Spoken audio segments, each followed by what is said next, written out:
Senhores, nós temos que distinguir por que obedecemos à lei e por que obedecemos psicologicamente.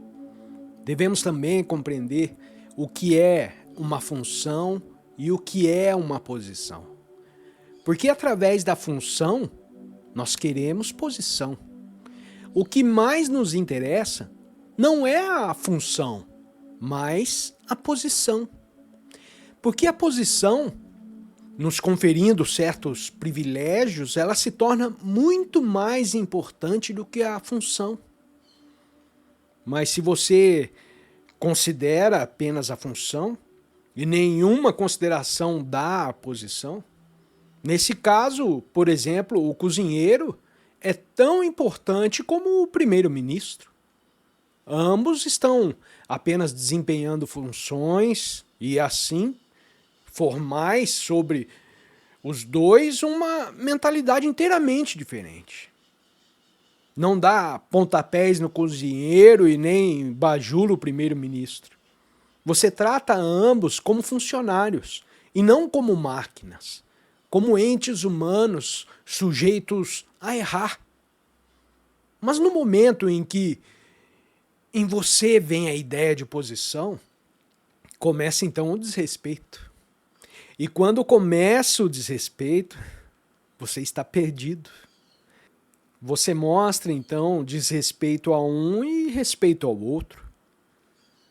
A mente que compreende no todo esse processo psicológico da autoridade deve examiná-lo, porque aí se encontra uma das raízes do medo. Todos exigimos um preenchimento pessoal, todos queremos ser alguém na vida. Provavelmente você gostaria de estar sentado aqui no meu lugar. Isso está implantado na mente, porque todos desejamos ser gente.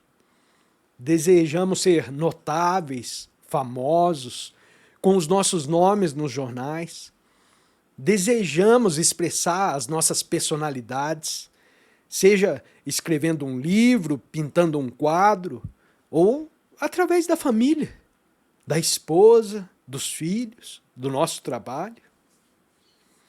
Por todos os meios, desejamos nos expressar.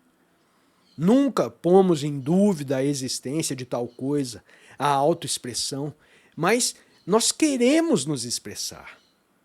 No momento em que começamos a investigar o problema da expressão, notadamente de nossa própria expressão, vê-se que a mente que anda sempre em busca de autoexpressão, ela está sempre em conflito, sempre atraindo sobre si o desespero e, portanto, ela é uma mente sempre com medo, sempre resistente, sempre agressiva. Você deve aprender, você deve saber, você deve estar consciente dessa ânsia de expressão. E o que você deseja expressar? O que você entende por expressão pessoal? Essencialmente, ela significa isso: tornar-se conhecido no mundo. E isso significa o quê? Ser reconhecido como um homem notável, como uma pessoa importante, como alguém muito inteligente, esclarecido. E estamos sempre ansiando por nos expressar, seja em pequenas coisas, seja em grandes coisas, porque é por isso que há sempre competição, e por causa da competição há crueldade. E consideramos essa capacidade, essa cruel eficiência como o progresso. Observem-se, por favor. Não esteja apenas me ouvindo, observe a sua própria vida. Você verá que quanto maior a capacidade, quanto maior a inteligência, tanto mais forte e profundo o impulso, a ânsia de se preencher, de ser alguém. Quando você deseja ser alguém, esse desejo é de se preencher. Você quer em Deus ou numa ideia, pois Deus é uma ideia. Você quer no Estado, quer na família, em qualquer desses lugares. E o que está implicado nesse auto-preenchimento? Que você quer ser alguma coisa. E esse você é meramente uma ideia, uma abstração, uma lembrança. E aí está uma das principais fontes do medo. Por isso, a ambição, a autoridade, a autoexpressão e o medo ao amanhã. Ora, e o que é o medo? O medo não pode existir por si só. Ele não é uma abstração. A abstração só se torna existente quando estamos fugindo do medo para uma ideia, para um conceito, para certas atividades. Vamos supor que uma pessoa tem medo. A sua mente é incapaz de enfrentá-lo e ela busca um meio de fugir dele. Então, todo pensamento, toda atividade relacionada com essa fuga, a fuga ao fato do medo, gera uma abstração, uma vida de contradição. E uma vida de contradição gera mais medo e gera mais conflito. E todas as outras complexidades da existência. Por isso nos cumpre compreender o medo, porque o medo gera ilusões. O medo torna a mente embotada. Eu não sei se você ainda não notou que quando você tem medo, por várias razões, seja elas quais forem, a sua mente recua, ela se isola e ela trata imediatamente de apelar para que alguém possa te ajudar a te tirar dessa situação. Como a mente constrói ao redor de si uma muralha, seja ela representada por atividades das mais variadas possíveis, por mentiras, qualquer coisa, menos enfrentar o medo. Então, vamos enfrentar o fato. Não o medo de quem está te falando, mas o seu medo. Como compreender esse medo? A compreensão desse medo é a libertação dele. Então vamos examinar isso. Vamos empreender uma viagem, vamos todos nós juntos comungar essa coisa que chamamos medo, pois precisamos perceber a importância de compreender o medo. Essa compreensão é uma necessidade. A mente que vive com o medo é uma mente morta, uma mente embotada. É uma mente incapaz de olhar, de ver, de ouvir claramente, diretamente. E muito importa compreendermos as nossas relações com os outros, com a sociedade, com tudo, para ficarmos totalmente livres do medo. Não parcialmente, não fragmentariamente, não em certas ocasiões, porém completamente. Eu digo que isso é possível e a esse respeito vamos falar.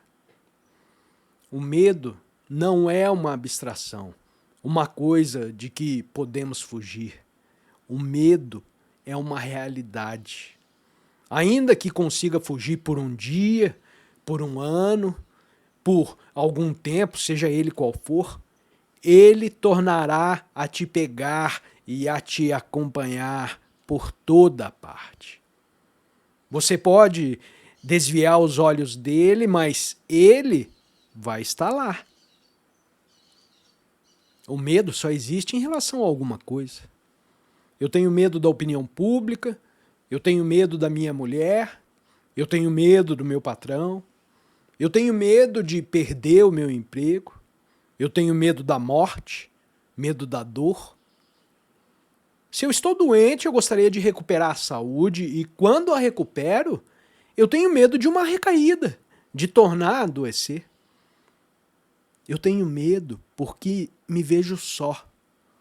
Tenho medo porque ninguém me ama, ninguém se mostra afetuoso comigo. Eu tenho medo porque tenho de viver sem ser alguém. Há várias formas de medo, seja ele consciente ou inconsciente. Se você está vigilante, por pouco que seja, você perceberá os seus medos manifestados.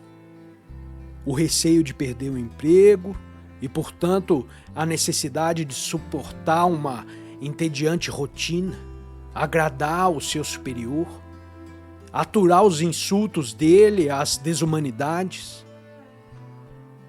O medo de não se preencher, o medo de não se tornar alguém, de se extraviar pelo caminho. Nós temos inumeráveis temores e, conscientemente, a possibilidade de conhecê-los. Se conscientemente, deliberadamente, destinar meia hora a descobrir os seus medos, pelo menos os mais óbvios, né? Te será muito fácil se livrar deles. Mas muito mais difícil é descobrir os temores inconscientes, os medos profundos, que são de maior importância e que durante o sono se revelam nos seus sonhos. Nós não vamos falar sobre isso agora. Nos cumpre, pois, compreender o medo. O medo pode assumir diferentes formas. O medo da opinião pública, o medo de adoecer, o medo de perder a esposa, o medo de não ser ninguém, o medo da solidão. Você sabe o que significa essa palavra? Alguma vez você já esteve só? Já sentiu o que significa estar só? Provavelmente nunca. Porque você está rodeado da sua família, sempre está ocupado com o seu emprego, a ler um livro, a escutar uma rádio, ou então na incessante tagarelice dos jornais. Então, provavelmente, você nunca conheceu o estranho sentimento de completo isolamento. Ocasionalmente você pode ter tido sugestões dele, mas é bem provável que nunca tenha estado em contato direto com ele, como com a dor, com a fome, com o sexo. Entretanto, se não compreender essa solidão que é a causa do medo, você nunca compreenderá o medo e dele se libertará.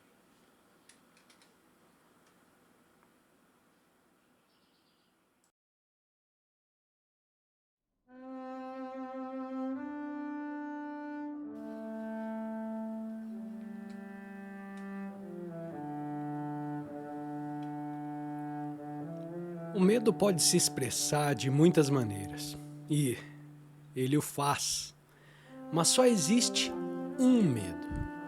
O medo é medo, não importa a forma em que nos mostra, nem os meios através dos quais nos tornamos conscientes da sua existência. Eu posso temer a opinião pública, posso temer a morte, posso temer a perda do emprego, 1001 coisas eu posso temer. Porém, o medo permanece o mesmo. Se o medo é consciente ou inconsciente, isso é que se precisa descobrir e investigar. Infelizmente, nós dividimos a vida, como têm feito os mais modernos psicólogos, em consciente e inconsciente. Preste atenção nisso, por favor. Talvez esse assunto não te interesse, talvez você nunca tenha sequer pensado nele. Talvez não seja uma questão de grande importância na sua vida, como é a fome, como é a perda do emprego, ou pertencer a uma certa classe. Nós vamos examiná-la rapidamente agora. Não entraremos em seus pormenores a seu respeito, não a investigaremos profundamente, nós seremos breves. Dividiu-se a mente em consciente e inconsciente. A mente consciente é a mente educada, a modernamente tecnológica, o homem que vai ao escritório todos os dias, que se entedia, que está farto de tanta rotina, e a quem falta amor, pode fazer as coisas pelo gosto de fazê-las. A mente consciente, pois, a mente mecânica. Observe-a, senhores. Só pode pensar mecanicamente, funcionar mecanicamente. Todos os seus atos são mecânicos. O sexo, os impulsos, a percepção das coisas, as maneiras. O ser bondoso quando convém e brutal quando não compensa ser bondoso. Observe tudo o que se passa, o estranho fenômeno da moderna civilização. E temos também o inconsciente e as suas profundezas, que exigem uma grande capacidade de penetração e compreensão. É possível compreendermos o todo, tanto o consciente como o inconsciente, imediatamente num relance. Ou nós podemos nos servir do tempo para analisá-lo, analisar todas as mensagens e sugestões do inconsciente, trazidas pelos sonhos e tudo mais. Como disse, é possível compreender-se toda a estrutura da consciência, ou seja, você, como homem ou mulher, como ente humano, compreender-se o todo da consciência de 2 milhões de anos. Não estamos aludindo à reencarnação, porém à consciência do homem, que evolveu do infinito e setado ao seu estado atual. Todo esse resultado, toda essa estrutura psicológica, social, de avidez, de inveja, de ambição, de desespero, ela pode ser compreendida imediatamente e totalmente eliminada. Ou então, também se pode analisar passo a passo todo o processo da consciência. Entretanto, me parece não assim. É de fato, essa análise não libertará a mente. E o que poderá então libertar a mente da sua ambição, da sua avidez, da sua inveja, da sua raiva, do ciúme, ou então da sua exigência de poder, que são os impulsos animais? Eu não sei se você já observou os animais. Você pode ir a um aviário e observar como as aves se bicam entre si. Elas têm uma certa ordem social estabelecida. Também nós conservamos todos os instintos animais conscientemente e também inconscientemente. E podemos compreender toda essa estrutura psicológica e nos libertar imediata e totalmente dessas relações humanas baseadas no instinto, nos impulsos animais. Imediatamente, pois só assim nós podemos nos libertar, e não por meio da análise. Mas se compreender essa coisa, essa consciência, para compreender isso, nós precisamos estar real e totalmente livres do medo. O medo é a essência do animal. Para compreendermos o medo, nós devemos estar diretamente em contato com ele. Mas não um contato verbal. Considere o seu próprio medo. Você tem medo de alguma coisa. Talvez da sua mulher, do seu marido, dos seus filhos. Considere o seu medo. Olhe para ele. traga-o para a luz. Não procure reprimi-lo, não o aceite nem o rejeite, mas pegue-o nas mãos e olhe-o. Para olhar, você necessita de uma mente completamente desperta, e não uma mente vaga e indolente. Porque quando olha o medo, a pessoa ou entra em direto contato com ele, ou então vai parar no hospício, como acontece com alguns. Ou então sabe o que deve fazer em relação a ele. E nós o estamos examinando diretamente, não abstrata ou verbalmente. Nós estamos nos pondo diretamente em contato com ele. Nós dissemos que há várias causas do medo, porém o medo é sempre medo. Os objetivos de temor e a relação deles com você mesmo pode variar, mas o medo permanece sempre o mesmo, ainda que se manifeste de diferentes maneiras. A maioria de nós não entra em contato com o medo. No momento em que o medo nos revela, se mostra a nós, seja ele em qualquer forma, nós tratamos de fugir ao medo da morte. Eu não vou falar aqui sobre a morte, nós vamos falar num outro dia, se tiver tempo. Quando você sente o medo da morte, todo o seu maquinismo defensivo, psicológico, ele se põe imediatamente em movimento. Você inventa crenças, você tem visões, você tem sonhos, mas evita aquela coisa. Assim, o que se deve perceber em primeiro lugar é que qualquer forma de fuga não só perpetua e fortalece o medo, mas também cria conflito e, portanto, impossibilita a mente de se pôr diretamente em contato com o medo. Vamos supor que eu sinta medo. Eu tenho uma certa ideia, uma certa esperança, e essa esperança, essa ideia, essa fuga, ela se torna muito mais importante do que o próprio medo. Porque se está evitando o fato. E essa fuga, e não o medo, cria o conflito.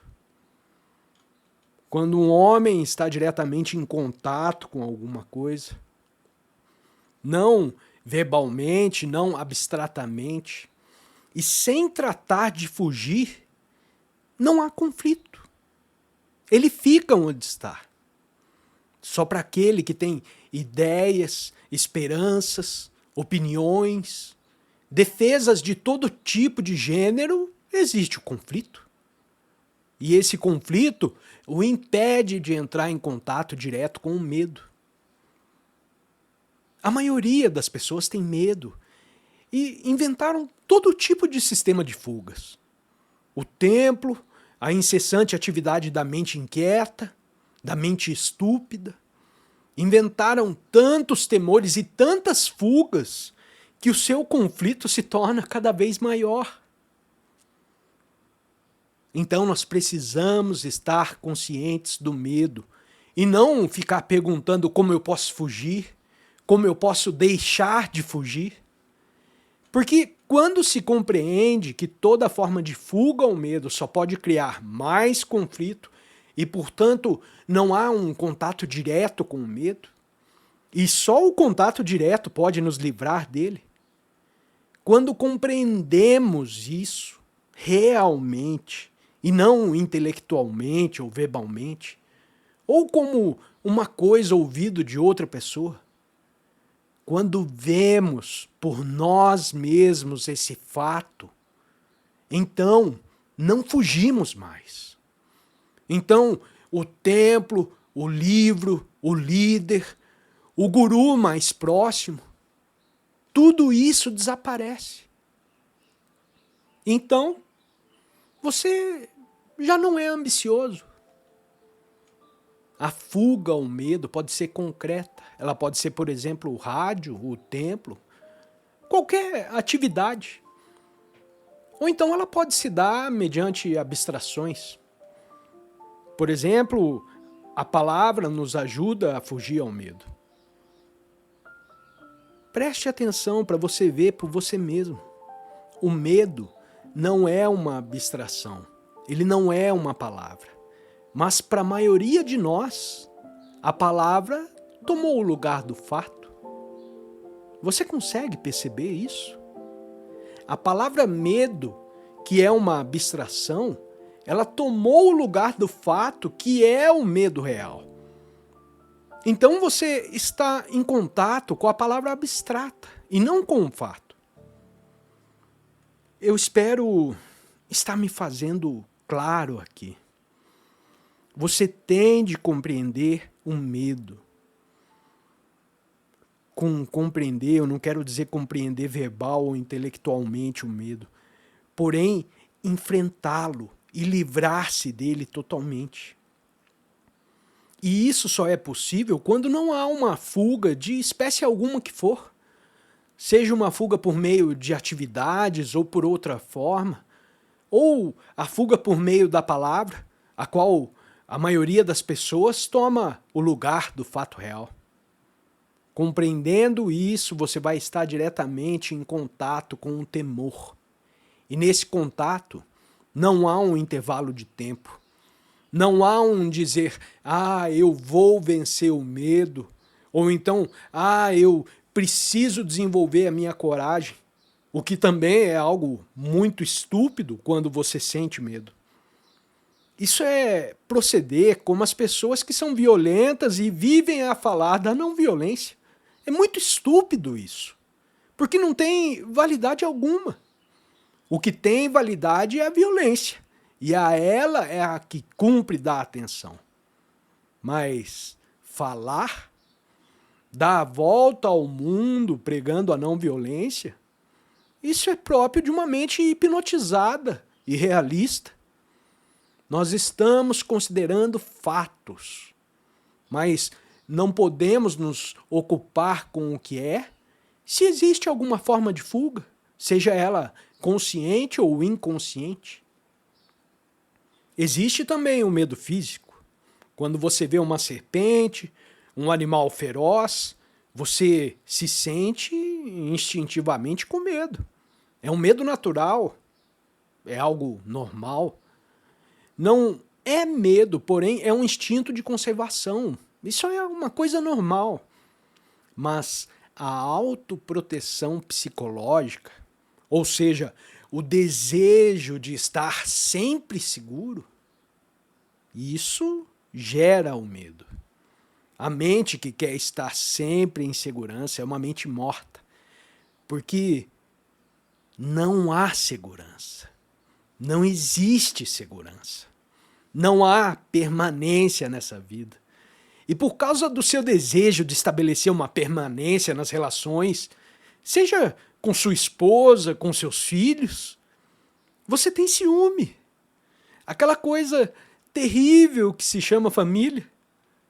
Quando nos pomos diretamente em contato com o medo, há a reação dos nervos e tudo mais que nós já sabemos. E então, como a mente já não está a fugir por meio de palavras ou de qualquer outra atividade, não há separação entre o observador e a coisa observada, que no caso é o medo. Só a mente que trata de fugir se separa do medo. Mas quando há um contato direto com o medo, não há então o observador, não há nenhuma entidade que diz, eu tenho medo. Então, assim, quando se está diretamente em contato com a vida, com qualquer coisa, não há separação. É a separação, a divisão, que gera a competição, a ambição e o medo. Então, o importante não é como nos livrarmos do medo. Se você busca um método ou um sistema para se livrar do medo, você vai ficar perpetuamente nas suas garras. Mas se você compreende o medo, e isso só é possível quando está em contato com ele, tão diretamente como está em contato com a fome, ou tão diretamente como quando você se vê ameaçado de perder o emprego, e então age, só então o medo desaparece de todo. O medo em todas as suas formas. E não nesta ou naquela outra forma de medo. Porque da libertação e compreensão do medo, do aprender a respeito do medo, nasce a inteligência. E a inteligência é a essência da liberdade. Mas não existe inteligência quando há qualquer forma de conflito. E o conflito haverá sempre enquanto houver medo.